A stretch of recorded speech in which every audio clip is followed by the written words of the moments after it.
The president giving Iran an ultimatum, calling off airstrikes against the regime in exchange for negotiations. Our next guest writes in a new op-ed that it doesn't take a military career to understand what is really going on. Here to explain, Vice President for Foreign Policy at the Heritage Foundation, James Carafano. Good morning, James. Hey, and I did have a military career. Actually, I was in the Army for 25 years. So there's a little added bonus. And to be clear, we don't know for sure that there was a direct promise from the president. And in fact, the administration is sort of shooting down this morning this report that there was a message sent through Oman that will call off the airstrikes if you come to the table. So whether or not it was a direct talk or not, how do you see this playing out, James?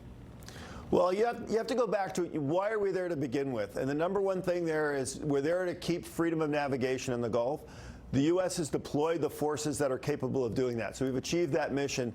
The second thing is the U.S. wants to continue to ratchet up pressure on them. So maintaining pressure and building that international consensus for that is important. And so acting responsible and proportional in enforcing freedom of navigation, I think, is a vital part. So I think the president right now has called it exactly right. And you know what? I think the Iranians get that message. And I think this was a false report because I think the Iranians are trying to save face.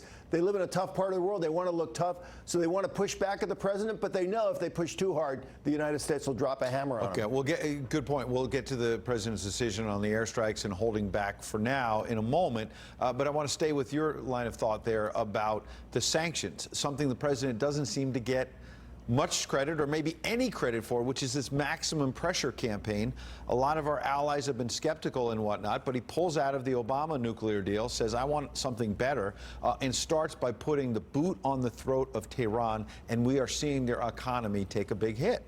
Yeah, I just had one of my analysts come back from the region and talk to a whole bunch of people, and the evidence is overwhelming that the regime is really feeling the pain of the pressure, and it is absolutely constraining them. So the goal is to use the pressure to get them to come back to do a real deal, to agree to stop their destabilizing activity of the regime. Look, nobody thinks that that's going to happen in a New York minute. And honestly, they'll probably wait to see if Trump gets reelected. Sure. But keeping that pressure up through 2020, that will eventually, I think, bring the Iranians back to the table. I've got 15 seconds. What about the airstrikes that I promised to get to, though? Okay, so the president succeeding on the sanctions, but there seems to have been some indecision here on airstrikes. What comes next, sir? No, I don't think that's true. I think the president made exactly the right call. Look, he used the right word, proportional. It's, we're not going to kill 150 people because they shot down a drone, but he sent a very powerful message, and I think the Iranians got that. All right, some great insight this morning from James Carafano. We appreciate you coming in.